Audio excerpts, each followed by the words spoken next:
Kanhlana sezansi ngiyababingelela bonke abakithi emantungweni nina bakangwalongwalo kamashobana ungwalongwalo semazibukweni ulobhengula wamawaba amawaba engawasey'inkondeni naselangeni usigubudu silizulu ngokusibekela amathala emkhonto kithi emhlahlandlela unqaba lisembo lisana inkosi yakithi kwaBulawayo leyo inkosi lobhengula ngethemba basaphila bonke abesilo kanye nabo bonke abakithi emantungweni saphila thina kwasokhumalo saphila emantungweni ngikwamoyo namhlanje nabesilo ngizochaza ngeqhawe lakwamoyo ugwayilana kaSigabade wakhona kwamoyo esibongweni sakwamoyo nabeqhawe ukhona ingcenyana eyaziwa ngokuthi ingcenye kaSigabade leyo ngcenyana leyo nina beqhawe ingeyakwamhlanga ngokwegazi ingeyakwamhlanga ngokwendabuko ingeyakwamoyo ngokwesibongo nina beqhawe ugwayilana lona wayiphuma kuleyo ingcenye kaSigabade ubaba wakhe kwakuyena uqobo uSigabade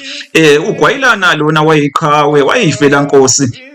lombuso kaMthwakazi lapha kwaZulu singamfanisa namaqhawe afana nawawosigananda kaZokufa wasemachubeni simfanise namaqhawe afana nawawo mehlo kaZulu kaSihayo wasemaqungebeni kwaNgobese simfanise namaqhawe afana nawobhambatha kaManciza wakwaZonde wayifela nkosi ugwayilana nabeqhawe wayebuthelwe ebuthweni ibabambeni ebuthwa inkosi uLobhengula wazilwa izimpi eziningi zenkosi uLobhengula khona ngo-1893 ngenkathi kulwa amangisi nesizwe sikaMthwakazi ngenkathi amangisi edla umhlanganiso edla nezwe likaMthwakazi ngo-1893 nabeqhawe wayekhona nangenkathi kulwa impi yehluka elibomvu okuyimpi eyalwa phakathi kwamangisi noMthwakazi eyalwa inkosi yakithi isinyamalele nina bezulu eliphezulu leyo mpi leyo ehloka elibomvu yayiholwa uNdlunkulu uLozikheyi wakwaDlodlo uNdlunkulu wenkosi uLobhengula owayelekelelana nomntana enkosi uNyamande kaLobhengula nina bezulu eliphezulu kwathi ke kwahamba nina besilo ugwaliyana lona wahola ibutho lameva elalakade liholwa umfowagumede uMazwi ngaphambilini okusho ukuthi ke ngaleso sikhathi uMazwi ke yena wayesehola ke ibutho ke lombonqane elalihlala ke likanise embonqane eqhamama nje nedolobha lakaBulawayo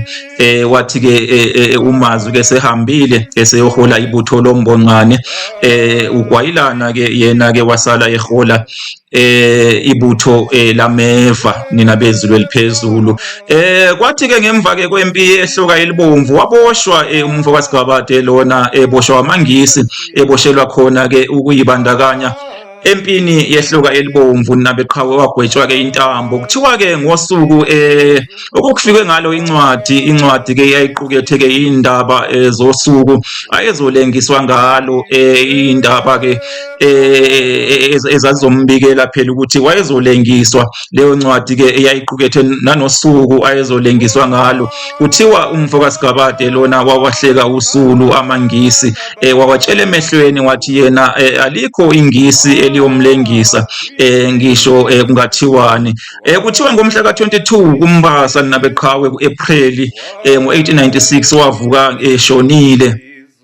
umfo kaSigabade lona wavele kwaya ngamagama enkehli nabeqhawe njengoba wayeshilo ukuthi yena ngeke aze alengiswe ngabezizwe mina beqhawe